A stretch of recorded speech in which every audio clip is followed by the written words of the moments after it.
Oi, minha filha. Me chamo Angélica. Tenho 75 anos completinhos e, sabe, tem histórias que a gente guarda no peito a vida inteira. Histórias que doem, mas que também ensinam. Hoje eu vou contar para você uma lembrança que ainda me faz tremer as mãos quando penso nela. Eu estava aqui na minha cadeira de sempre, tomando meu café da tarde, quando o cheiro da chuva batendo no quintal me trouxe tudo de volta. É engraçado como os cheiros fazem isso com a gente, né? De repente, eu não estava mais aqui na minha casinha arrumadinha. Eu estava lá, naquele terreno afastado, com meus 11 anos, tremendo de medo junto com meus irmãos. Foi numa noite de tempestade que minha mãe, Dona Alzira, salvou nossas vidas de um jeito que até hoje me deixa impressionada. Ela nos escondeu num buraco de poço, minha filha. Sim, um buraco no chão, molhado, escuro, mas que foi nosso refúgio quando a morte bateu na nossa porta. Deixa eu te contar direito como foi. A gente morava numa casinha de barro, bem simples, nos fundos de um terreno grande. Não tinha vizinho colado, não tinha luz elétrica direito, e a polícia... a polícia ficava longe demais para socorrer quem precisava. Era só a gente ali, perdidos no mundo, com meu pai que bebia e transformava nossa casa num inferno. Eu era a terceira filha. Tinha a Cida, que era a mais velha. Depois vinha o João, eu, a pequena Teresa, o Pedro, a bebê Maria e o caçulinha que a gente chamava de Zezinho. 7 filhos, minha filha. 7 crianças que dependiam só da minha mãe para sobreviver. Meu pai... como é difícil falar dele. Ele não era sempre ruim, sabe? Tinha dias que chegava do trabalho na roça, tomava banho na bacia do quintal e até brincava com a gente. Mas quando a cachaça entrava, saía o homem que a gente conhecia e aparecia um monstro. Naquele tempo, as mulheres não tinham para onde correr. Não tinha delegacia da mulher, não tinha telefone para ligar pedindo socorro. Se o marido batia, a mulher aguentava calada. Se ameaçava, ela rezava para que fosse só ameaça mesmo. E minha mãe? Coitada da minha mãe. Ela era pequenina, magrinha, com aquelas mãos calejadas de tanto trabalhar. Mas tinha uma força por dentro que eu só fui entender quando cresci. Toda noite era a mesma coisa. A gente jantava em silêncio, rezava o terço baixinho e ficava esperando ele chegar. Quando ouvia o barulho da bicicleta velha dele rangendo no portão, minha mãe já fazia sinal para a gente ir pro quarto. Quietinhos, ela sussurrava. Quietinhos que talvez ele durma logo. Mas naquela noite, minha nossa, naquela noite foi diferente. Lembro que tinha chovido o dia todo. Aquela chuva grossa, que faz barulho no telhado de zinco e deixa a casa toda abafada. A gente tinha jantado uma sopa rala de batata doce. Era o que tinha. E estava se preparando para dormir quando ouvimos o portão bater com força. Minha mãe enrijeceu toda. A pequena Teresa, que tinha uns 6 anos, se grudou na saia dela. O bebê começou a chorar, como se sentisse o perigo no ar. Alzira, ele gritou lá de fora. Alzira, sua desgraçada, abre essa porta. Minha mãe respirou fundo, arrumou o cabelo com as mãos tremendo e foi abrir.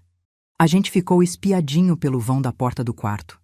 Ele entrou cambaleando, com aquele cheiro azedo de cachaça e cigarro, a roupa toda molhada da chuva. Os olhos dele...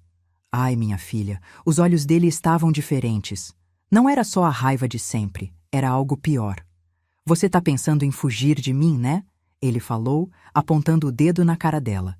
Eu sei que você anda conversando com a vizinha. Anda fazendo planos para me deixar. Minha mãe negou com a cabeça, mas ele não escutou. Nunca escutava. Eu vou acabar com essa palhaçada hoje, ele continuou. E foi quando a gente viu ele pegar a lamparina e ameaçar quebrar no chão. Vou queimar essa casa com vocês dentro. Assim vocês não saem mais de perto de mim. Minha filha, eu nunca vou esquecer o que senti naquela hora. Era como se o mundo tivesse parado. A chuva batendo no telhado, o cheiro do querosene da lamparina e aquele homem falando em nos matar como se fosse a coisa mais normal do mundo. Mas minha mãe... minha mãe era esperta, mais esperta do que ele jamais imaginou. Tá bom, Barnabé, ela falou, com aquela voz mansa que usava quando queria acalmar ele. Tá bom, não precisa disso. As crianças estão com medo. Ele riu daquele jeito amargo e foi para a cozinha. A gente escutou ele mexendo nas panelas, fazendo barulho, xingando sozinho. Minha mãe veio rapidinho até o quarto e sussurrou: "Escutem bem, vocês vão sair pela janela dos fundos, um por vez, sem fazer barulho. Vão pro quintal e me esperem perto da goiabeira. Entenderam?" A Cida, que era a mais velha, perguntou: "E a senhora, mãe?" "Eu vou ficar aqui um pouquinho, para ele não desconfiar. Depois eu vou atrás de vocês." "Minha filha, a gente obedeceu sem questionar. Quando sua mãe fala desse jeito, com aquele tom de quem sabe o que está fazendo, você obedece." A Cida saiu primeiro, carregando a bebê Maria. Depois o João, ajudando a Teresa. Eu peguei o Zezinho no colo e pulei também. O Pedro veio por último. A chuva estava caindo forte e a gente ficou ali, molhando, tremendo, esperando. Dava para ouvir meu pai gritando lá dentro, quebrando alguma coisa, fazendo aquele escândalo de sempre. Mas dessa vez era diferente. Tinha algo no ar que dizia que não era só mais uma briga.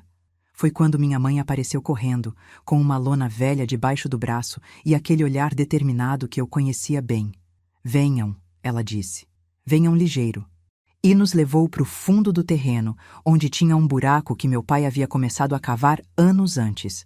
Era para ser um poço, mas ele desistiu no meio e deixou ali, esquecido. Um buraco fundo, com uns 2 metros de profundidade, cheio de mato crescido em volta. "Vocês vão descer aí", ela falou. "Vão ficar quietinhos, juntinhos, até eu voltar buscar vocês." Minha filha, eu olhei para aquele buraco escuro, molhado, cheio de lama e pensei: "Meu Deus, a gente vai morrer aqui dentro." Mas quando vi o olhar da minha mãe, entendi que não tinha escolha.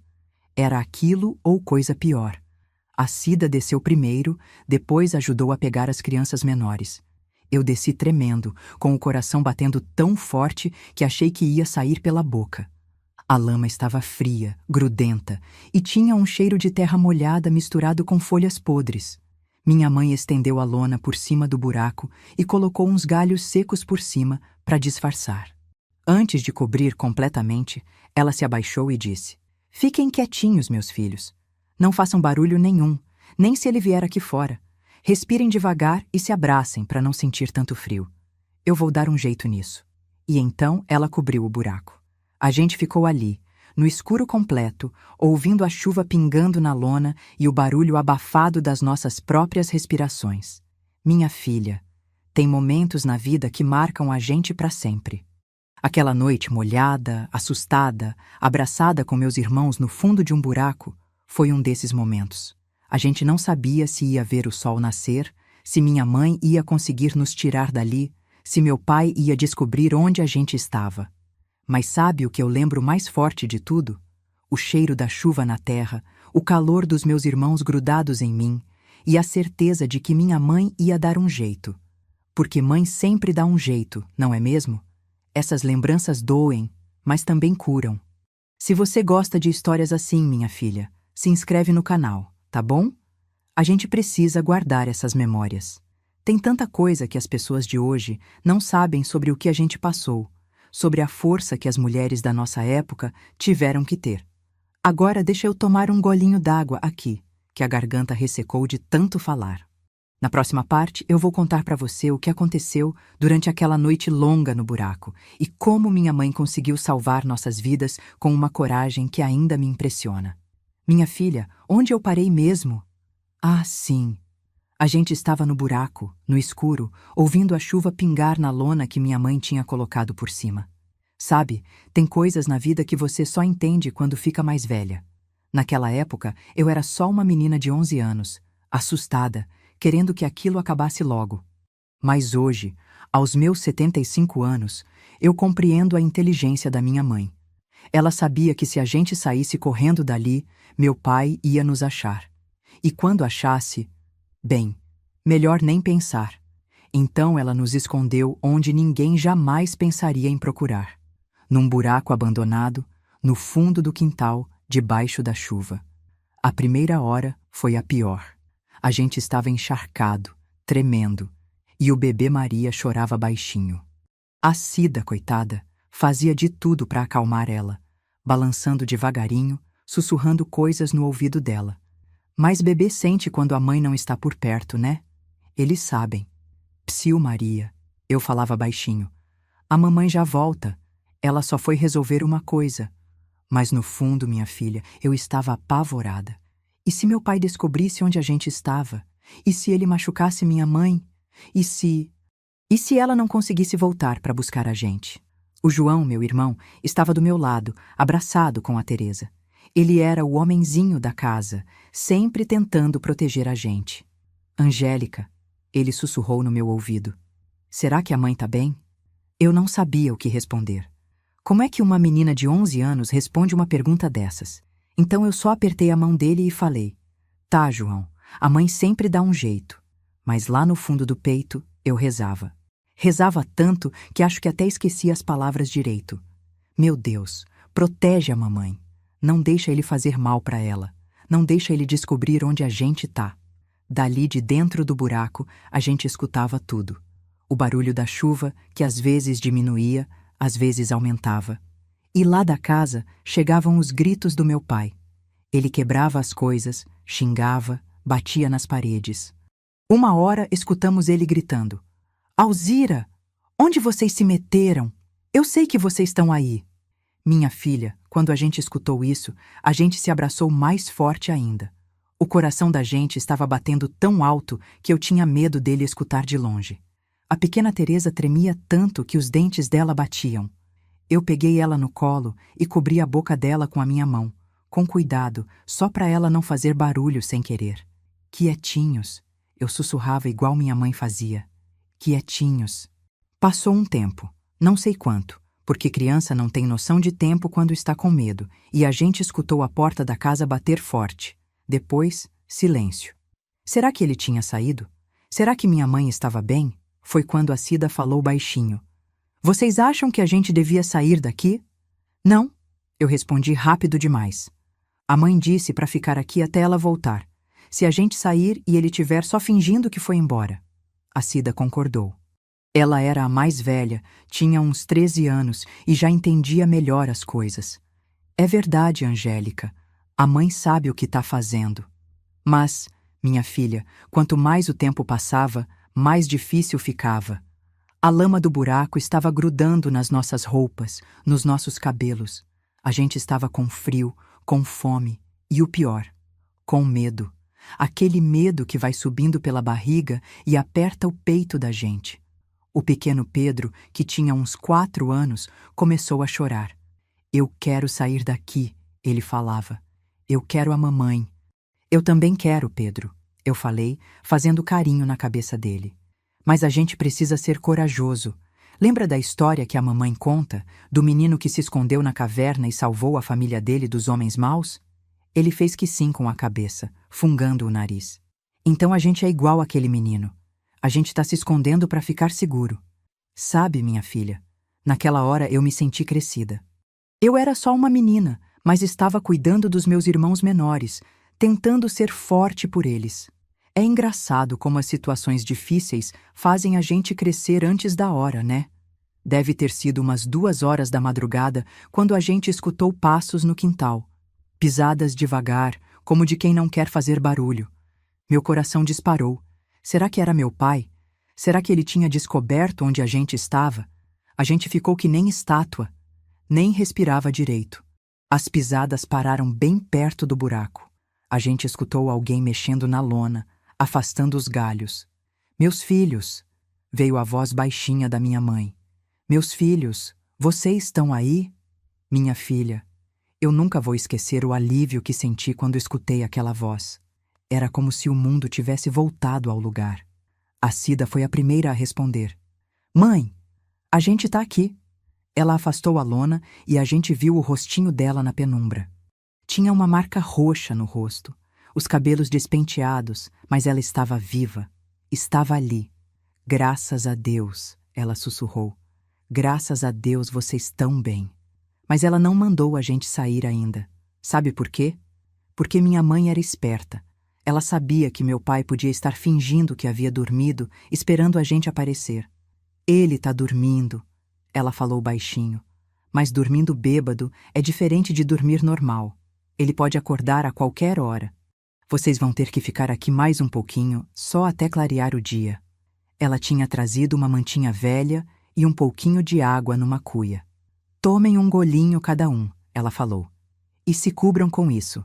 Eu vou ficar aqui perto, vigiando. Minha mãe se sentou na beirada do buraco, com as pernas balançando para dentro, e ficou ali, guardando a gente. De vez em quando ela falava alguma coisa, para a gente não esquecer que ela estava ali. Meus filhos, ela dizia, vocês são os meninos mais corajosos que eu conheço. Quando vocês crescerem, vão lembrar desta noite e vão saber que conseguem passar por qualquer coisa. Naquela hora, eu não entendia direito o que ela queria dizer, mas hoje eu entendo. Ela estava nos ensinando que a gente era forte, que a gente conseguia aguentar as dificuldades, que mesmo num buraco, molhados e assustados, a gente era uma família. Deve ter sido umas 5 da manhã quando ela falou. Agora sim. Agora a gente vai sair daqui. Ela ajudou a tirar a gente, um por um.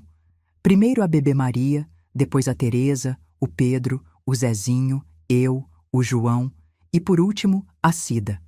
A gente estava sujo de lama, fedendo a terra molhada, com a roupa grudada no corpo. Mas a gente estava vivo. Minha mãe nos levou até a cozinha, acendeu o fogão a lenha e pôs água para esquentar. Deu banho em cada um de nós, com cuidado, como se a gente fosse de porcelana. Depois, deu um mingau ralo de fubá e mandou a gente deitar na cama dela. Durmam, ela falou. Durmam que eu vou cuidar de tudo. Meu pai estava caído no chão da sala, roncando alto, com aquele cheiro azedo de quem bebeu demais. Minha mãe passou por cima dele como se fosse um móvel qualquer e foi cuidar da gente. Sabe, minha filha, naquela manhã eu dormi o sono mais gostoso da minha vida, porque eu sabia que minha mãe estava ali, vigiando, cuidando. E porque eu tinha aprendido que, por mais assustadora que seja a tempestade, ela sempre passa. Quando acordei, já era 12:00. Minha mãe estava na cozinha, preparando almoço, como se nada tivesse acontecido. Mas eu via nos olhos dela que alguma coisa tinha mudado. Ela estava com aquele olhar determinado, de quem tomou uma decisão importante. Mãe, eu falei, o que a gente vai fazer agora? Ela me olhou, passou a mão no meu cabelo ainda úmido do banho e falou, agora, minha filha, a gente vai viver. Naquela hora eu não entendi direito o que ela queria dizer, mas nos dias seguintes eu fui descobrir. Minha mãe havia feito mais do que nos salvar naquela noite. Ela havia decidido que nossa vida ia mudar, de uma vez por todas. Você sabe aqueles momentos na vida que dividem tudo em antes e depois? Pois então, o que eu vou contar agora foi exatamente um desses momentos. O dia que minha mãe, Dona Alzira, mostrou uma coragem que eu nem sabia que existia dentro daquela mulherzinha pequena. Passaram-se 3 dias depois da noite no buraco. 3 dias que meu pai ficou de ressaca, dormindo, acordando só para beber mais cachaça e voltar a dormir. Minha mãe não falou nada sobre o que havia acontecido. Ela só cuidava da gente, fazia comida, arrumava a casa, como sempre fez. Mas eu percebia que alguma coisa estava diferente nela. Ela não baixava mais os olhos quando ele falava grosso. Não tremia mais quando ele chegava em casa. E, principalmente, ela tinha começado a conversar com a Dona Conceição, nossa vizinha mais próxima. A Dona Conceição morava a uns 500 metros da gente, numa casinha de madeira com um quintal cheio de galinhas. Ela era viúva, tinha uns 50 anos e criava os 3 filhos sozinha costurando para fora. Minha mãe sempre respeitou ela, mas nunca tinha sido chegada, sabe? Meu pai não deixava a gente ter amizade com ninguém. Mas depois daquela noite, minha mãe começou a aparecer lá. Levava um ovo, pedia emprestado um pouco de sal, inventava qualquer desculpa. E eu via ela conversando baixinho com a Dona Conceição, as duas sérias, olhando para os lados como se fossem contar um segredo. Na quinta-feira de manhã, meu pai saiu cedo para trabalhar na fazenda do seu Antônio. Ele estava mais calmo, talvez porque tinha bebido menos nos últimos dias, ou talvez porque achava que tinha dado o susto suficiente na gente. Foi quando minha mãe chamou a gente para a cozinha e falou uma coisa que eu nunca vou esquecer. Meus filhos, prestem atenção no que eu vou falar. Hoje à tarde, quando o pai de vocês voltar, as coisas vão ser diferentes aqui em casa. A Cida perguntou, como assim, mãe? Minha mãe respirou fundo, daquele jeito de quem juntou coragem por muito tempo, e falou: Eu conversei com a dona Conceição. Ela conhece gente na cidade, gente que pode ajudar a gente. Minha filha, naquela época não tinha essas leis que protegem as mulheres hoje em dia. Não tinha telefone para ligar, não tinha lugar para ir. Se uma mulher quisesse sair de casa por causa de marido violento, ela saía literalmente sem nada, dependendo da boa vontade dos outros. A gente vai embora daqui? Perguntou o João com os olhinhos arregalados. Não sei ainda, meu filho, mas uma coisa eu sei. Vocês não vão mais dormir com medo, não vão mais se esconder em buraco, e eu não vou mais levar pancada calada. Sabe, minha filha, escutar minha mãe falar assim foi como ver uma pessoa nova nascer na minha frente. Aquela mulher que sempre foi submissa, que sempre abaixou a cabeça, de repente estava de pé, decidida, com uma força nos olhos que eu nunca tinha visto. Mas e se ele ficar bravo? Perguntou a Teresa, que mesmo pequena já entendia como as coisas funcionavam lá em casa. Minha mãe se abaixou na altura dela e falou: Filha, tem uma diferença entre ter medo e ser medrosa. A gente pode sentir medo, mas não pode deixar o medo mandar na nossa vida. Naquela tarde, ela nos vestiu com a roupa menos rasgada que a gente tinha, penteou nosso cabelo com capricho e falou: Quando o pai de vocês chegar, vocês vão ficar do meu lado. Não é para ter medo, é só para ficar perto da mamãe. Umas 5 horas da tarde, a gente escutou a bicicleta dele rangendo no portão. Meu coração começou a bater forte, porque sabia que alguma coisa ia acontecer. Minha mãe estava parada na porta da cozinha, com as mãos na cintura, esperando. Ele entrou na casa e logo viu que tinha gente ali. A dona Conceição estava sentada na mesa, tomando café com minha mãe. E junto com ela tinha um homem que eu não conhecia. Um homem alto, de chapéu, que depois eu fiquei sabendo que era o irmão da dona Conceição. Que diabo está acontecendo aqui? Meu pai perguntou, já com aquela voz grossa de quem estava procurando briga. Minha mãe não respondeu. Quem respondeu foi a dona Conceição. Boa tarde, seu Barnabé. Eu vim aqui conversar com a dona Alzira sobre um assunto importante. Assunto importante é o escambau. Esta aqui é minha casa, e eu não autorizei visita nenhuma. Foi quando minha mãe falou. E minha filha, a voz dela saiu firme, clara, sem tremer. Barnabé, senta aí que a gente precisa conversar. Ele ficou surpreso. Acho que nunca tinha visto minha mãe falar daquele jeito com ele. Conversar sobre o quê? Sobre o que aconteceu na segunda-feira à noite. Sobre você ter ameaçado queimar a casa com as crianças dentro. E sobre o que vai acontecer a partir de agora. O rosto dele ficou vermelho na mesma hora. Alzira, você enlouqueceu? Que história é essa de ficar contando os problemas de casa para estranho? Não são estranhos, ela respondeu. São pessoas que se importam com o bem-estar das crianças. E eu também me importo. Meu pai olhou para o homem do chapéu, depois para a dona Conceição, depois para a gente, que estava enfileiradinho atrás da minha mãe. Vocês vão sair da minha casa agora, ele falou, apontando para a porta. O homem do chapéu se levantou devagar, tirou o chapéu da cabeça e falou com uma voz calma, mas firme. Seu Barnabé, com todo respeito, a gente só veio aqui porque a dona Alzira pediu ajuda. E quando uma mãe de família pede ajuda, é porque a situação tá séria. Que ajuda que nada. Quem tem que resolver os problemas desta casa sou eu. É verdade, disse o homem. Mas quando os problemas incluem ameaçar a vida de criança inocente, aí vira problema de todo mundo que tem consciência. Minha filha, eu nunca tinha visto ninguém falar daquele jeito com meu pai. Firme, mas sem desrespeitar. E o mais impressionante, ele não gritou de volta. Ficou ali, sem saber o que fazer. Minha mãe aproveitou e continuou. Barnabé, eu não quero separação. Eu não quero briga. Eu só quero que você pare de beber e pare de nos ameaçar. As crianças têm direito de crescer sem medo. Eu trabalho feito um condenado para sustentar esta casa, ele gritou. E agora vocês vêm me criticar? Ninguém está criticando seu trabalho, falou a dona Conceição. Mas trabalhar não dá direito de maltratar a família. E vocês acham que têm o direito de vir aqui na minha casa me dar lição de moral? Foi quando minha mãe disse a frase que mudou tudo. Barnabé, esta casa só é sua enquanto tiver uma família dentro dela. Se você continuar assustando as crianças, vai sobrar só você aqui dentro. sozinho com sua cachaça. Minha filha, o silêncio que se fez naquela cozinha foi tão pesado que dava para ouvir a respiração de todo mundo.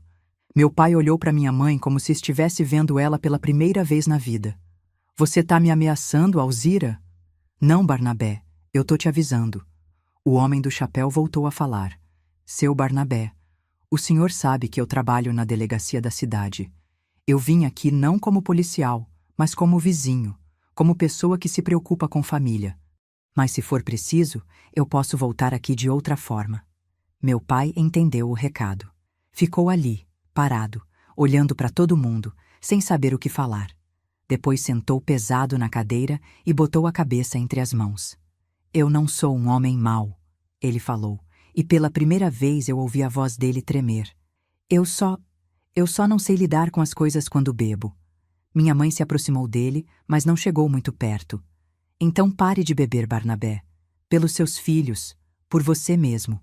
É fácil falar. Vocês não sabem o peso que eu carrego nas costas. A gente não sabe mesmo, disse a dona Conceição. Mas a gente sabe que isso não justifica colocar criança pequena em perigo. Meu pai ficou quieto por um tempo longo. A gente escutava só o relógio de parede fazendo tic-tac e o barulho das galinhas lá fora. Depois, ele levantou a cabeça e olhou para minha mãe. E se eu tentar parar? Se eu tentar ser um homem melhor? Aí a gente fica, minha mãe respondeu. Mas da primeira vez que você encostar a mão em mim ou ameaçar as crianças de novo, a gente desaparece desta casa. E desta vez, você não vai achar a gente. Ele ficou olhando para ela por um tempo, como se estivesse medindo se ela estava falando sério.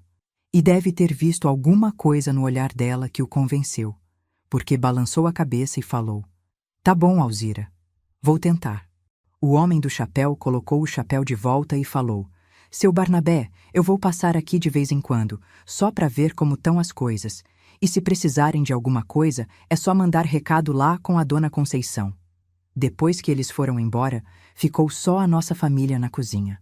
Meu pai estava cabisbaixo, minha mãe de pé, ainda com aquela postura decidida, e a gente sem saber se podia respirar aliviado ou se precisava continuar com medo. Pai, a Cida falou baixinho, o senhor vai mesmo parar de beber? Ele olhou para ela, e eu vi lágrima nos olhos dele. Vou tentar, filha. Vou tentar ser o pai que vocês merecem.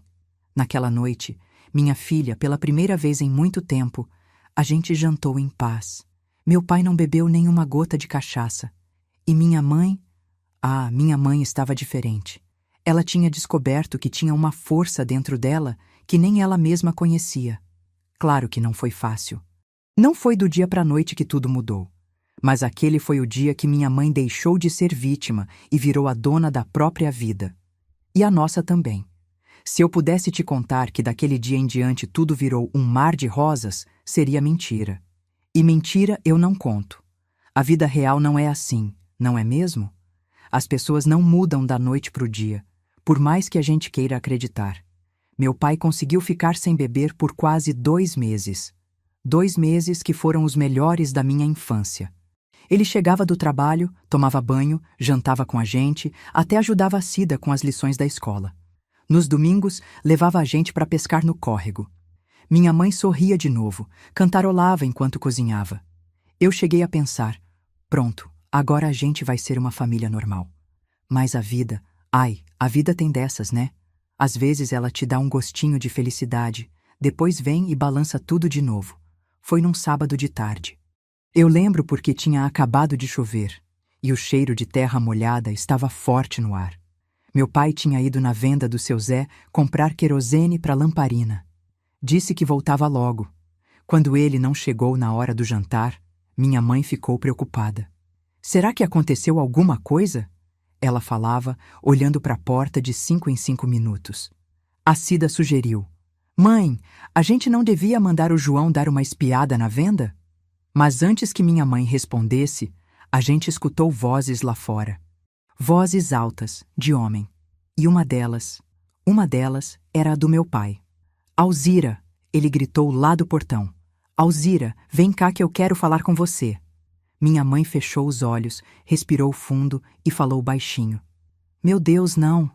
Era só de ouvir a voz dele que ela já sabia. Ele estava bêbado de novo. Mas dessa vez, ela não nos mandou para o quarto.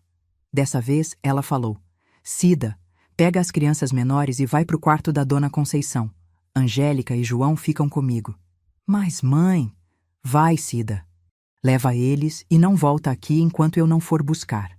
Minha irmã obedeceu, pegou a Teresa, o Pedro, o Zezinho e a bebê Maria e saiu pela porta dos fundos. Eu e o João ficamos grudados na minha mãe, um de cada lado.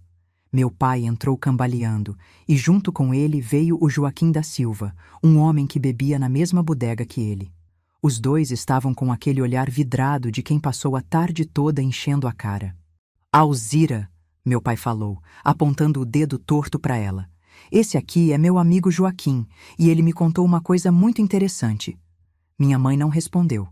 Só ficou ali, de pé, com a gente agarrado nela.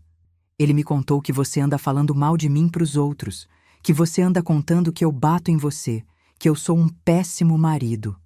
Barnabé, minha mãe falou com aquela voz calma que ela usava quando queria acalmar tempestade. Você bebeu. Vamos conversar amanhã quando você estiver sóbrio. Não!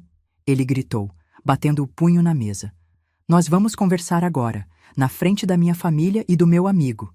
O tal Joaquim estava ali, balançando com um sorriso idiota no rosto.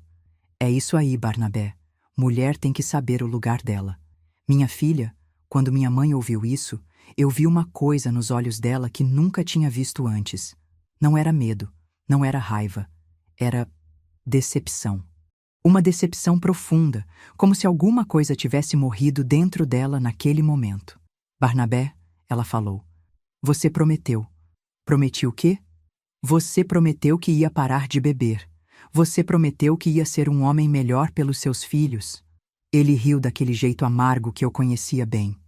Ah, então agora eu não posso nem mais tomar uma cervejinha com os amigos? Virei escravo nesta casa? Uma cervejinha? Minha mãe repetiu. Barnabé, você tá há 3 horas fora. Você perdeu o jantar com os seus filhos e trouxe um estranho para dentro da nossa casa. Estranho é o Escambau, este aqui é meu amigo de infância. O Joaquim se meteu na conversa. Dona Alzira, com todo respeito, mas lugar de mulher é cuidar da casa e dos filhos. Não ficar controlando o homem. Minha filha, foi nessa hora que eu entendi que minha mãe estava chegando no limite dela. Ela soltou a minha mão e a do João, deu 2 passos para frente e olhou bem nos olhos do Joaquim. O senhor, ela falou, com uma voz que eu nunca tinha escutado dela usar, não foi convidado para dar opinião sobre o que acontece na minha família. E se não sair da minha casa agora, eu vou chamar o cunhado da Dona Conceição. O Joaquim olhou para meu pai, esperando que ele defendesse ele. Mas meu pai ficou quieto. Acho que até bêbado ele sabia que minha mãe estava falando sério. Ó, Dona Alzira, o Joaquim falou, eu não quero confusão, só vim acompanhar meu amigo. Então já acompanhou. Agora pode ir embora. Depois que o homem saiu, ficou só nossa família ali na cozinha. Meu pai sentou pesado na cadeira e ficou olhando para o chão. Minha mãe ficou de pé, esperando. Fala, Barnabé, ela disse. Fala o que você tem para falar. Alzira, eu não queria que fosse assim. Mas foi. E agora? Agora você vai me bater? Vai quebrar a casa? Vai ameaçar as crianças de novo? Ele levantou os olhos e olhou para a gente. Eu e o João estávamos tremendo, grudados um no outro. Ele viu o medo nos nossos olhos e... Minha filha, eu vi ele quebrar por dentro. Não, ele falou baixinho. Não vou. Então o que você vai fazer? Ele ficou quieto por um tempo longo. Depois falou. Eu não sei, Alzira. Eu tentei parar de beber, mas é mais forte que eu. É mais forte que você?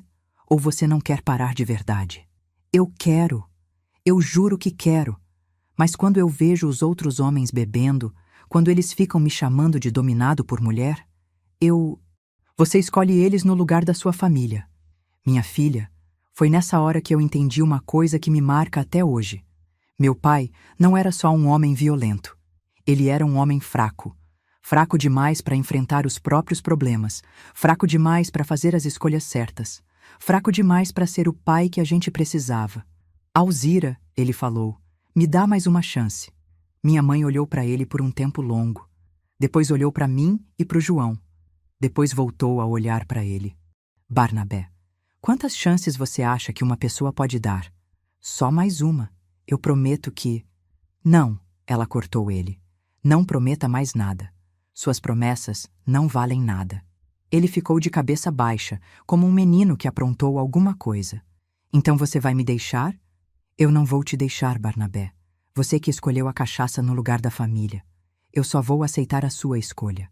Naquela noite, minha mãe preparou uma trouxinha com as roupas da gente e falou: amanhã cedo, antes dele acordar, a gente vai para casa da dona Conceição, só até decidir o que fazer. E o pai? Perguntou o João. O pai vai decidir se quer ser pai de verdade ou se quer continuar sendo filho da cachaça. Minha filha, aquela foi a última noite que a gente dormiu naquela casa. Minha mãe ficou acordada a noite toda, sentada na cadeira da cozinha, vigiando. Meu pai roncava no quarto, sem saber que, quando acordasse, a família dele teria sumido. De manhã cedo, quando o sol ainda estava nascendo, minha mãe nos acordou devagar. Vamos, meus filhos, silencinho. A gente se vestiu rapidinho, pegou as trouxas que ela tinha preparado e saiu pela porta dos fundos. Era uma manhã fria, com aquele cheiro de orvalho na grama. As galinhas da dona Conceição estavam ciscando no terreiro e ela estava na porta, esperando a gente. Venham, ela falou baixinho. Entrem. Quando a gente estava na casa dela, tomando café com leite ralo mais quentinho, escutamos meu pai gritando lá de casa: Alzira, Alzira, onde vocês estão? Minha mãe fechou os olhos e sussurrou: agora ele vai descobrir o que é ficar sozinho de verdade. A dona Conceição segurou a mão dela e falou: você fez o certo, Alzira. Uma mulher tem que proteger os filhos, mesmo que isso doa no coração. E doía, minha filha. Doía muito. Porque por mais que meu pai fosse do jeito que era, ele ainda era nosso pai. E a gente ainda esperava que um dia ele mudasse de verdade. Mas às vezes, na vida, a gente precisa aceitar que algumas pessoas não vão mudar. E que a gente não pode sacrificar toda uma família esperando por um milagre que talvez nunca venha. Você sabe o que é mais difícil quando a gente perde tudo? Não é a falta das coisas materiais, não. É ter que explicar para os filhos pequenos porque de uma hora para outra eles não têm mais casa, não têm mais pai presente, não têm mais a vida que conheciam. A gente ficou uma semana na casa da dona Conceição. Uma semana dormindo no chão da sala dela, comendo da comida dela, usando as panelas dela. E por mais bondosa que ela fosse, e ela era um anjo na terra, viu? A gente sabia que não podia abusar daquela bondade para sempre. Foi numa terça-feira que minha mãe chamou a gente e falou: meus filhos, a mamãe conversou com o cunhado da dona Conceição. Ele conhece uma família na cidade que precisa de alguém para trabalhar na casa deles. Uma família boa, que trata bem os empregados. A cidade ficava a 2 horas de viagem de ônibus, 2 mundos de distância da nossa vida de antes. A gente vai morar lá, mãe? Perguntou a Cida. Vamos. A senhora da casa disse que tem um quartinho nos fundos onde cabe nossa família toda e que as crianças podem frequentar a escola da cidade. Escola, minha filha. A gente nunca tinha ido para a escola direito. Lá no sítio era tudo muito longe, muito difícil. Mas na cidade ia ter escola de verdade, com professora formada e tudo. E o pai? Perguntou o João, com aquela voz pequenininha de quem ainda tinha esperança. Minha mãe se abaixou na altura dele e segurou o rostinho dele com as 2 mãos. O pai sabe onde a gente vai estar, João. Se ele quiser nos procurar, se ele quiser ser pai de verdade, ele sabe onde nos encontrar. No fundo, a gente ainda tinha uma pontinha de esperança de que ele aparecesse. De que ele viesse correndo atrás da gente, chorando, pedindo desculpa, prometendo que dessa vez ia ser diferente. Mas os dias foram passando e ele não apareceu. Na manhã que a gente partiu, eu olhei para trás e vi nossa casinha de barro pela última vez. As paredes descascadas, o telhado meio torto, o quintal onde a gente brincou tantas vezes. Vi meu pai parado na porta, de longe, só olhando. Ele não veio se despedir. Não gritou. Não correu atrás do ônibus. Só ficou ali, parado, como uma estátua de tristeza. A viagem foi longa e silenciosa. A gente estava com medo do desconhecido, mas também com uma pontinha de expectativa. Será que ia ser melhor? Será que a gente ia conseguir ser feliz longe dali? A cidade era pequena. mas pra gente parecia o fim do mundo. Tinha ruas calçadas, casas com telhado de telha, até uns carros passando de vez em quando. E as pessoas? Ai, minha filha! As pessoas se vestiam diferente, falavam diferente, tinham um jeito de cidade que a gente não conhecia. A família que ia nos acolher era a família do Dr. Antônio e da Dona Carmen. Ele era médico, ela era professora aposentada. Tinham uma casa grande, com jardim na frente e quintal espaçoso nos fundos. E nos fundos mesmo, como a Dona Carmen tinha falado, tinha um quartinho simples, mas limpo, com 2 camas de solteiro e um banheiro pequeno. É aqui que vocês vão morar, ela disse, com aquele sorriso gentil de quem quer ajudar. Não é muito grande, mas é de vocês. Minha mãe agradeceu tanto que chegou a ficar sem graça. A senhora não sabe como a gente tá grata, Dona Carmen. Imagine, Dona Alzira. A gente precisa uma da outra. Eu preciso de alguém para me ajudar com a casa. E vocês precisam de um lugar para recomeçar. É uma troca justa. E foi assim que nossa nova vida começou. Minha mãe trabalhava na casa grande durante o dia. Limpava, cozinhava, lavava roupa. Não era fácil, mas ela fazia tudo com tanto capricho que logo a Dona Carmen estava elogiando ela para todo mundo. A Alzira tem mão de ouro, ela falava para os vizinhos. A comida dela é melhor que a minha, e olha que eu me acho boa cozinheira. E a gente? A gente foi para a escola, minha filha. Todos nós, até a pequena Teresa, que tinha 6 anos. A primeira vez que eu entrei numa sala de aula de verdade, com carteiras enfileiradas, quadro negro na parede e professora de vestido engomado, eu pensei que estava sonhando. A professora Marta era uma mulher jovem, de uns 30 anos, que tinha uma paciência de santa com a gente. Porque, vou te contar, a gente não sabia quase nada. Eu, com meus 11 anos, mal sabia escrever o próprio nome direito. Não tem problema, ela falava. A gente vai no ritmo de cada um. O importante é ter vontade de aprender. E vontade a gente tinha de sobra. A Cida era a mais esperta de todos nós. Em 6 meses, ela já estava lendo sozinha e ajudando os irmãos menores com as lições. Eu me esforçava tanto que a professora Marta chegou a chamar minha mãe para conversar. Dona Alzira, ela falou, a Angélica tem uma dedicação que eu nunca vi. Ela faz todas as tarefas, presta atenção em tudo e ainda ajuda os colegas que têm dificuldade. Minha mãe ficou tão orgulhosa que os olhos dela brilharam de lágrima. É que a gente nunca teve oportunidade antes, professora. Agora que tem, a gente quer aproveitar. Nos fins de semana, quando não tinha aula, a gente ajudava minha mãe na casa grande. A Dona Carmen gostava da nossa presença. Ela não tinha filhos e dizia que a casa ficava mais alegre com a gente por perto. Alzira, ela falava para minha mãe, seus filhos são bem educados, vocês criaram eles direito. E era verdade. Mesmo com toda a dificuldade que a gente passou, minha mãe sempre ensinou a gente a ser respeitoso, a ajudar uns aos outros, a não pegar o que não era nosso. Pobre não significa sem educação, ela sempre dizia. Passou-se um ano inteiro sem notícia do meu pai.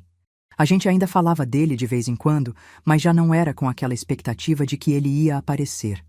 Era mais como uma lembrança distante, como quando a gente lembra de alguém que morreu. Foi num domingo de tarde que a vida nos trouxe uma surpresa.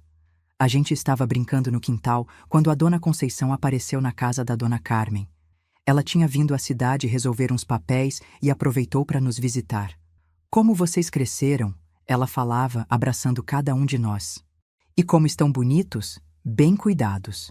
Ela conversou com minha mãe por horas. Contou novidades do sítio, falou dos vizinhos e no final, quando já estava se despedindo, ela falou baixinho, só para minha mãe escutar.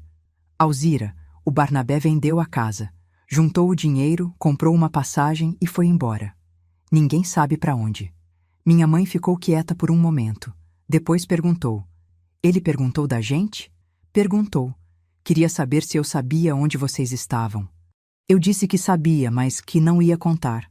Falei que se ele quisesse encontrar vocês, era só parar de beber e ir atrás. E ele parou? A Dona Conceição balançou a cabeça. Não, Alzira. Ele ficou pior ainda depois que vocês saíram. Bebia todo dia, não trabalhava mais, vivia pedindo dinheiro emprestado para os outros. Naquela noite, depois que a Dona Conceição foi embora, minha mãe nos chamou para conversar. Meus filhos, vocês ouviram o que a dona Conceição falou sobre o pai de vocês? A gente fez que sim com a cabeça. Então vocês sabem que agora é só a gente mesmo. Não vai ter mais volta, não vai ter mais esperança de reconciliação. É só a mãe e vocês contra o mundo. A Cida perguntou: A senhora tá triste, mãe? Minha mãe pensou um pouquinho antes de responder. Não, filha. Eu tô aliviada, porque agora eu sei que a decisão que tomei foi a certa. Se eu tivesse ficado, esperando ele mudar, vocês não estariam na escola hoje. Não teriam essa chance de ter uma vida melhor. E era verdade, minha filha. Se a gente tivesse ficado lá, esperando ele se endireitar, a gente teria perdido a oportunidade da nossa vida. Porque é isso que acontece quando a gente fica preso numa situação ruim. A gente perde as chances boas que aparecem. Daquele dia em diante, a gente parou de falar do meu pai como se ele fosse voltar. A gente falava dele como uma pessoa que existiu na nossa vida, que nos deu coisas boas. Porque deu, viu? Não era só coisa ruim. Ele nos deu a vida, nos ensinou algumas coisas boas também, mas que escolheu um caminho diferente do nosso. A nossa vida na cidade foi ficando cada vez melhor. A Cida terminou os estudos e virou ajudante da professora Marta. Eu aprendi a costurar com a dona Carmen e comecei a fazer roupas para fora. O João virou o menino mais esperto da escola dele. E os pequenos? Ai, os pequenos cresceram fortes e saudáveis, sem medo, sem sobressalto. Minha mãe continuou trabalhando na casa da dona Carmen até ficar velhinha, e a dona Carmen tratou ela como família a vida toda. Quando minha mãe morreu, anos depois, a dona Carmen chorou tanto que parecia que tinha perdido uma irmã. Sabe, minha filha, contando essa história hoje, aos meus 75 anos, eu vejo como minha mãe foi corajosa. Não só naquela noite que ela nos escondeu no buraco, mas todo dia, durante anos, escolhendo recomeçar ao invés de desistir, escolhendo a esperança ao invés do medo. Eu já nem achava que contaria isso um dia, mas quem sabe alguém se sinta menos sozinha ouvindo. Tem tanta mulher por aí passando pela mesma coisa que a gente passou, achando que não tem saída, que tem que aguentar para sempre. Mas sempre tem saída, minha filha. Sempre tem uma dona Conceição disposta a ajudar. Sempre tem uma chance de recomeçar. É só ter coragem de dar o primeiro passo. Depois de contar essa história toda, eu fico aqui pensando em como a vida é cheia de voltas, né? Hoje, aos meus 75 anos, sentada na minha casinha arrumadinha, com o cheiro do café da tarde ainda quentinho na mesa, parece até mentira que eu já passei por tudo isso que contei para você. Sabe o que mais me impressiona? É como o tempo cura as feridas, mas não apaga as lições. Eu não sinto mais raiva do meu pai. Não sinto mais mágoa. Sinto... Como é que eu posso explicar? Sinto uma tristeza mansa, como quem lamenta uma oportunidade perdida. Porque ele perdeu, viu? Ele perdeu ver os filhos dele crescerem, se formarem, construírem famílias bonitas. Perdeu conhecer os netos, perdeu ser amado de verdade. Trocou tudo isso por uma garrafa de cachaça. Que troca triste, não é mesmo? Eu me casei quando tinha 23 anos, com o seu Vicente, um homem bom que conheci na cidade. Ele sabia da minha história toda, e mesmo assim quis construir uma vida comigo. Angélica, ele falava, o passado ensina, mas não define quem a gente é hoje. Tivemos 3 filhos lindos, a Rosa, o Miguel e a pequena Lúcia. E sabe o que eu fiz? Contei para eles, desde pequenos, a história da avó Alzira e do buraco que salvou nossas vidas. Não para assustar, não para eles ficarem com trauma, mas para eles entenderem de onde vinham, que força corria nas veias deles. Vocês são descendentes de uma mulher corajosa, eu sempre falava. Se um dia a vida apertar, vocês lembrem da bisavó Alzira e da força que ela tinha. Minha mãe, Dona Alzira, viveu até os 78 anos. Morreu dormindo, tranquila, na casa da dona Carmen, que cuidou dela até o final como se fosse família de sangue. No último dia de vida dela, ela me chamou perto da cama e falou: Angélica, minha filha, eu fiz o certo naquela noite? Fez, mãe. A senhora salvou nossas vidas. Não só naquela noite, ela disse. Depois também. Quando saímos de lá, quando começamos de novo, eu fiz o certo? Eu segurei a mãozinha calejada dela e falei: A senhora fez mais que o certo, mãe. A senhora mostrou pra gente que sempre tem uma saída, que a gente não precisa aceitar o inaceitável. Ela sorriu, fechou os olhos e disse: Então, eu posso partir em paz. E partiu, minha filha. Partiu sabendo que havia cumprido sua missão na terra. Criar os filhos dela com dignidade, ensinar que amor não é sinônimo de sofrimento, mostrar que coragem, às vezes, é saber quando ir embora. A Cida se tornou professora, igual a Dona Marta. Passou a vida toda ensinando crianças carentes a ler e escrever. O João virou comerciante honesto, desses que a palavra vale mais que contrato assinado. A Teresa se casou com um homem bom e teve 5 filhos. O Pedro se formou mecânico e sempre ajudou quem precisava. A Maria virou enfermeira, cuidou de doente a vida inteira. E o Zezinho? O Zezinho virou pastor, dedica a vida a ajudar famílias em dificuldade. Todos nós construímos famílias sólidas, baseadas no respeito, no amor verdadeiro. Nenhum dos meus irmãos repetiu o erro do nosso pai. Porque a gente aprendeu, desde pequeno, a diferença entre amor e posse, entre cuidar e controlar. Eu tenho 7 netos, minha filha. 7. Igual o número de filhos que minha mãe criou. E sabe o que eu vejo quando olho para eles? Vejo a semente da coragem da bisavó Alzira brotando em cada um. Vejo meninas que sabem que não precisam aceitar relacionamento abusivo. Vejo meninos que sabem que homem de verdade protege, não agride. Às vezes, quando estou aqui sozinha à tarde, eu lembro daquela noite no buraco. Lembro do medo, do frio, da incerteza. Mas sabe o que eu lembro mais forte? Lembro do calor dos meus irmãos grudados em mim. Lembro da voz da minha mãe nos acalmando. Lembro da sensação de que, mesmo no fundo de um buraco, a gente estava protegido pelo amor. Porque foi isso que aquela noite me ensinou. Que às vezes a gente precisa descer ao fundo do poço para descobrir que dentro da gente mora uma força que nem a gente sabia que existia. Minha filha, se você está passando por alguma dificuldade na sua vida, se está sentindo que não tem saída, eu quero te dizer uma coisa: sempre tem saída. Pode ser que não seja fácil, pode ser que doa no coração, pode ser que você tenha que recomeçar do zero. Mas sempre, sempre tem uma saída. Não aceite ser maltratada em nome do amor. Amor verdadeiro não machuca, não humilha, não ameaça. Amor verdadeiro protege, cuida, faz crescer. Se você tem filhos, lembre-se, eles estão aprendendo com o seu exemplo. Se você aceita ser desrespeitada, está ensinando eles que isso é normal. Se você luta pela sua dignidade, está ensinando eles a lutar pela deles, e não tenha vergonha de pedir ajuda. A Dona Conceição da sua vida pode estar mais perto do que você imagina. Pode ser uma vizinha, uma amiga, um parente distante, pode ser uma igreja, um posto de saúde, uma escola. Tem sempre alguém disposto a estender a mão para quem precisa. Eu nunca soube o que aconteceu com meu pai depois que ele foi embora daquela cidade. Às vezes eu me pergunto se ele chegou a parar de beber, se encontrou a paz, se arrependeu das escolhas que fez. Espero que sim. Espero que tenha encontrado um jeito de se perdoar e viver em paz. Porque, no final das contas, minha filha, a vida é muito curta para a gente guardar mágoa. É muito preciosa para a gente desperdiçar com quem não sabe valorizar.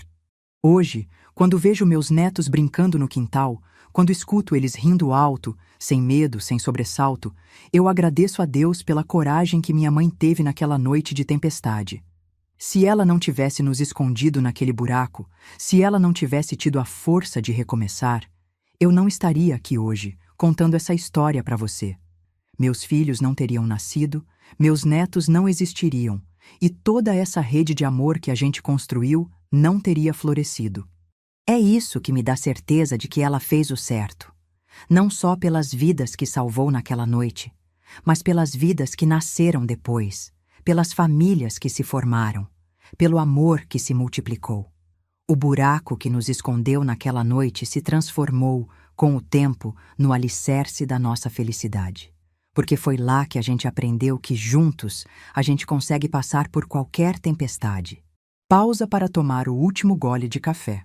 Minha filha, obrigada por ter escutado esta velha senhora falar sobre os tempos passados.